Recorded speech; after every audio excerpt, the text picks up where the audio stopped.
दोस्तों, दुनिया के इतिहास की सबसे बड़ी हथियारों की डील अब भारत करने जा रहा है।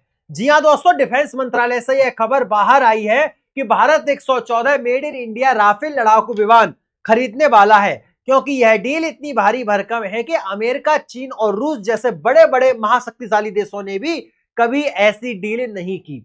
यानी यह सौदा भारत और फ्रांस मिलकर ऐसे करने जा रहे हैं जो पूरी दुनिया की जियोपॉलिटिक्स को हिलाकर रख देंगे। दोस्तों, अब सवाल उठता है कि यह डील इतनी अहम क्यों है। तो पहला कारण है भारतीय वायुसेना की गिरती हुई ताकत और दूसरा कारण है पड़ोसी देशों की बढ़ती तैयारी, जबकि तीसरा कारण है भारत की आत्मनिर्भर डिफेंस रणनीति। दोस्तों, आज से 3-4 साल पहले ही भारतीय वायुसेना ने एक प्लान बनाया था जिसे कहते हैं MMRCA डील, यानी multi role medium combat aircraft.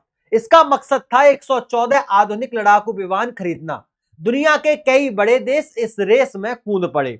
America ने कहा हमारे पास F-18 सुपर हॉर्नेट है, इसे खरीद लो। फिर उसी अमेरिका ने दूसरा ऑफर दिया कि F-15X ले लो, यह और भी एडवांस है। जबकि वही फ्रांस ने कहा राफेल से बेहतर कोई नहीं। इसी बीच रूस ने अपने 2 दिग्गज विमान पेश किए, सुकोई 35 और मिग 35। इसके अलावा यूरोप का यूरो फाइटर टाइफून और स्वीडन का ग्रिपन भी लाइन में खड़े थे। लेकिन आखिरकार बात आकर ठहर गई 2 दावेदारों पर, फ्रांस का राफेल और अमेरिका का F-15X। अब भारतीय वायुसेना ने पिछले 2.5 सालों तक जमकर इवैल्यूएशन किया, यानी लगातार तुलना और जांच की कि कौन सा विमान भारत के लिए ज्यादा उपयोगी रहेगा।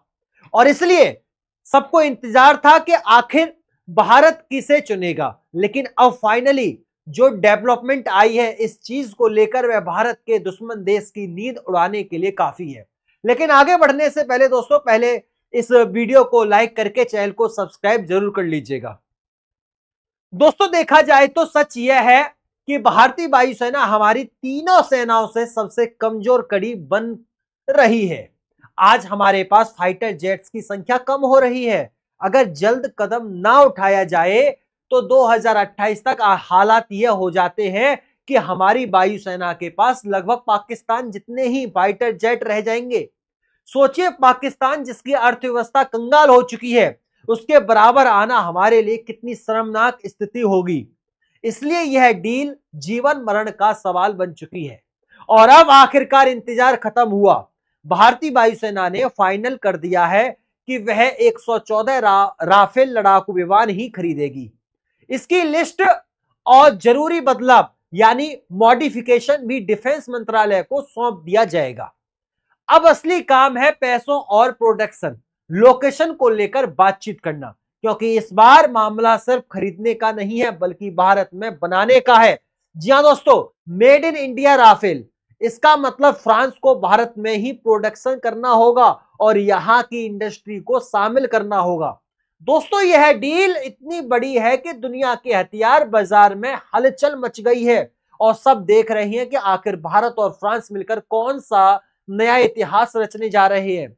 दोस्तों, जैसा कि खबर आई है कि 114 राफेल विमान भारत में ही बनाए जाएंगे, यानी अब सिर्फ हथियार खरीदने का जमाना नहीं रहा, अब जमाना है हथियार बनाने का। यह बिल्कुल ऐसा है जैसे पहले आप किसी दुकान से रेडीमेड कपड़े खरीदते थे, लेकिन अब वही दुकान आपके शहर में कारखाना लगाकर आपके लिए ही कपड़े तैयार करेगी।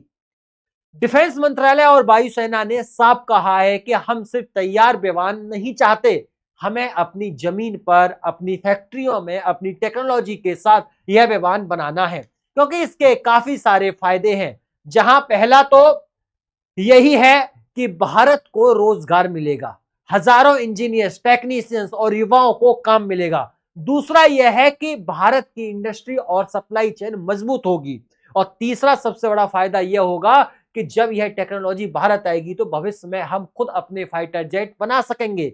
अब सवाल आता है कि चलो बढ़िया है कि हमने यह डील कर ली, लेकिन इसकी कीमत क्या रहने वाली है। तो दोस्तों, डील की अगर हम बात कर लेते हैं, इस डील में पैसों की बातचीत भारत और फ्रांस के लिए कोई बड़ी मुश्किल नहीं है, क्योंकि भारत पहले ही 36 राफेल खरीद चुका है और दोनों देशों के बीच भरोसा मजबूत है।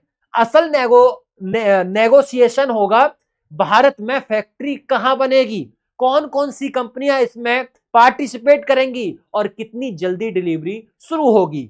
यही वह मुद्दा है जिन पर दिसंबर के आखिर तक सहमति बन जाएगी और माना जा रहा है कि अगले साल से ही राफेल की डिलीवरी शुरू हो जाएगी।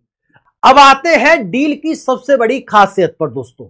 यह सौदा न सिर्फ भारत की वायुसेना की जरूरत पूरी करेगा बल्कि दुनिया के इतिहास में एक रिकॉर्ड भी बनाएगा, क्योंकि कुल कीमत लगभग 23 से 24 बिलियन डॉलर रहने वाली है और इतिहास में कभी भी किसी देश ने लड़ाकू विमान या किसी हथियार की इतनी बड़ी डील नहीं की। सोचिए, अमेरिका, रूस, चीन जैसे बड़े देश भी इस मामले में पीछे रह गए और भारत ने यह विश्व रिकॉर्ड अपने नाम कर लिया।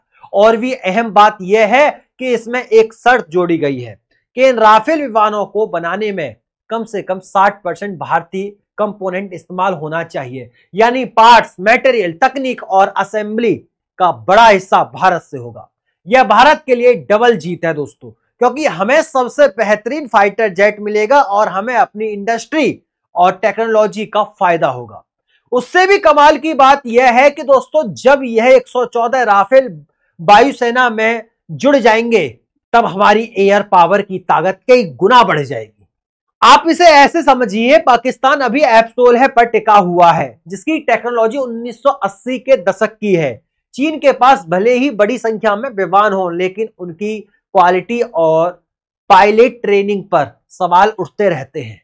और भारत, जिसके पास पहले से ही 36 राफेल हैं, अब 114 और जोड़ देगा, यानी भारतीय वायुसेना के पास सीधे 150 से ज्यादा राफेल होंगे। इसका मतलब यह है कि युद्ध की स्थिति में हमारी हवाई ताकत इतनी आधुनिक और मजबूत होगी कि पाकिस्तान तो छोड़िए, चीन तक के लिए चुनौती बन जाएगी। दोस्तों, सवाल यह है कि इतने सारे ऑफर होने के बावजूद आखिर भारतीय वायुसेना ने राफेल ही क्यों चुना? तो इसका जवाब बहुत साफ है, जो है कि राफेल की ताकत और भरोसेमंद रिकॉर्ड। राफेल को ओमनी रोल फाइटर जेट कहा जाता है, यानी यह विमान सिर्फ एक ही काम नहीं करता बल्कि हर तरह का काम कर सकता है। जैसे हवा से हवा में मार करने की क्षमता, हवा से जमीन पर हमला करने की क्षमता, परमाणु हथियार ले जाने की ताकत और इलेक्ट्रॉनिक वॉरफेयर यानी दुश्मन के रडार और मिसाइल को जाम कर देना, साथ ही लंबी दूरी तक उड़ान और युद्ध क्षमता होना। अब बात करते हैं अमेरिका और रूस की। अमेरिका का F-15X भले ही एडवांस है, लेकिन उसकी टेक्नोलॉजी अमेरिका हमारे साथ पूरी तरह शेयर करने को तैयार नहीं था, यानी ले तो लो लेकिन राज मत पूछो। रूस का सुकोई 35 और MG-35 सस्ते थे, लेकिन उनकी मेंटेनेंस कॉस्ट ज्यादा थी और भारत को भरोसा नहीं था कि वे लंबी रेस में टिक पाएंगे। इसके मुकाबले फ्रांस ने कहा, आप हमसे खरीदें और हम आपको टेक्नोलॉजी ट्रांसफर भी देंगे, यानी भारत सिर्फ ग्राहक नहीं रहेगा बल्कि पार्टनर बनेगा। यही चीज भारत की आत्मनिर्भर भारत पॉलिसी के लिए सबसे जरूरी थी। अब दोस्तों सोचिए, इस डील के बाद भारत की स्थिति कैसी होगी। आज तक पाकिस्तान हमें हवा में चुनौती देता रहा है। बालाकोट स्ट्राइक के बाद आपने देखा कि पाकिस्तान के F-6 भी हमारे MG-221 के सामने टिक नहीं पाई थी। अब जब भारत के पास 114 मेड इन इंडिया राफेल होंगे तो पाकिस्तान की हालत ऐसी होगी जैसे कोई पुरानी स्कूटर लेकर स्पोर्ट्स बाइक से रेस करने उतरे और चीन भले ही अपने J-20 स्टील फाइटर की डींगे हांगता हो, लेकिन हकीकत यह है कि उसकी इंजन तक रूस से मंगवाने पड़ते हैं। बाकी आप लोगों का इस पर क्या सोचना है? क्या भारत ने सही फैसला लिया है या नहीं? अपनी राय कमेंट में जरूर बताएं और साथ ही इस वीडियो को लाइक करके अपने मित्रों तक इस वीडियो को शेयर जरूर करें। अभी तक आपने चैनल को सब्सक्राइब नहीं किया, चैनल को सब्सक्राइब कर लीजिएगा। फिर मुलाकात होती है अगली वीडियो में, तब तक के लिए नमस्कार, राधे राधे, राम राम, जय श्री राम, जय हिंद, जय भारत, वंदे मातरम। मैं गौरव तेवतिया और आप लोग देख रहे थे TTI स्टडी। नमस्कार।